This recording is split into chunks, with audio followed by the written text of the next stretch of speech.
А мы даехалі да паўднёвай мяжы Беларусі, да гораду, у якім можна пачуць не толькі беларускую і рускую мову, але яшчэ украінскую ды паляшуцкі говор.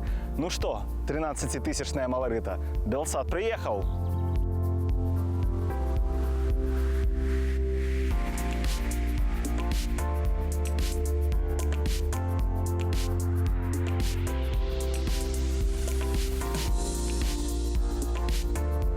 Тихий, спокойный городок, все всех знают. Ну, это, как, наверное, как во всех маленьких городах. Приметного такого. Вот построен комплекс. Сейчас очень хороший, удобный, красивый. Вот не во всех городах, я думаю, маленьких такое есть. Поэтому это очень хорошо. Детская вот спортплощадка, дети играют постоянно в футбол.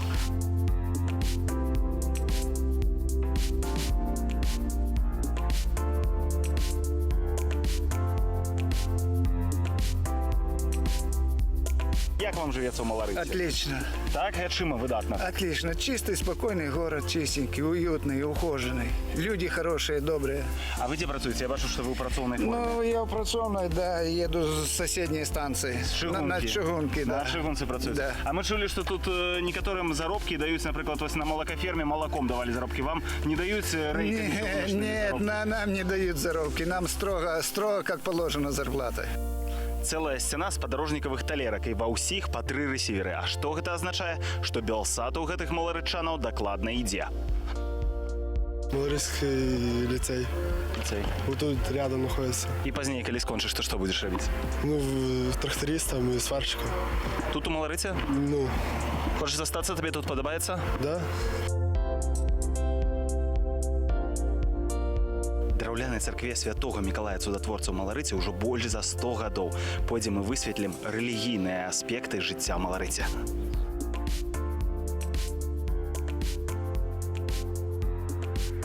У нас у епархии во всех городах, нават у вёсках есть воскресные школы и библиотеки. Во всех приходах у нас библиотеки есть, воскресные школы есть.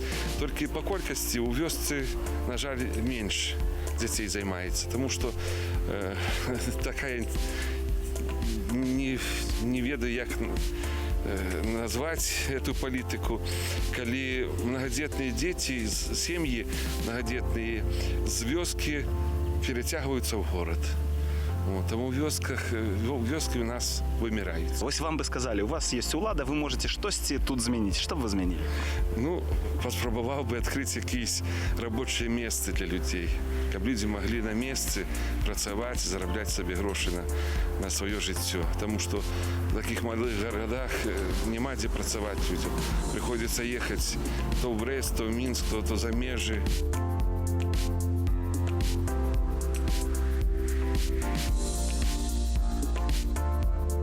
Дарэчы, тут пад Маларытай знаходзіцца самае вялікае і самае старое дрэва Беларусі, магутны цар дуб. Яму 850 гадоў.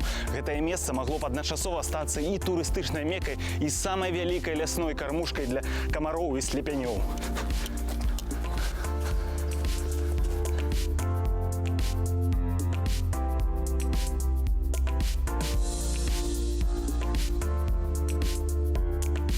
Толькі што ад'ехаў цягнік, які прыехаў з Украіны. Сёння ім скарысталася не шмат маларытчанаў, таму што базарныя дні па аўторках і суботах.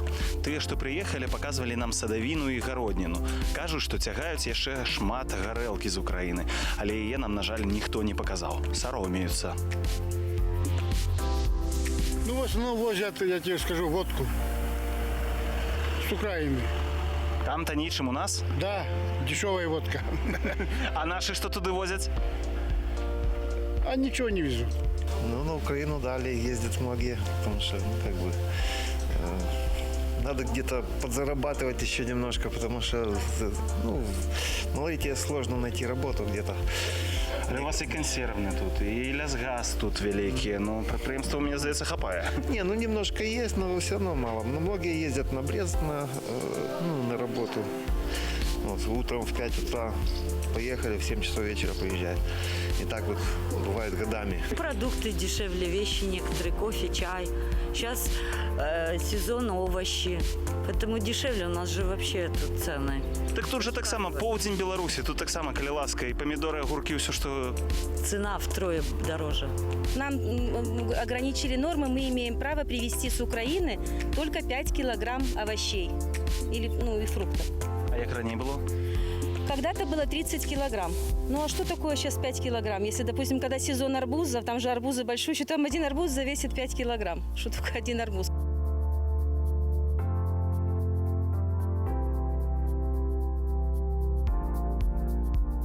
Тым часам мы едзем далей. Калі ж вы хочаце, каб ваш горад патрапіў у адзін з выпускаў нашай праграмы, пішыце да нас на нашу імейл-скрыню. І мы прыедзем і да вас, бо ні дарога, ні надвор'е для нас не перашкода.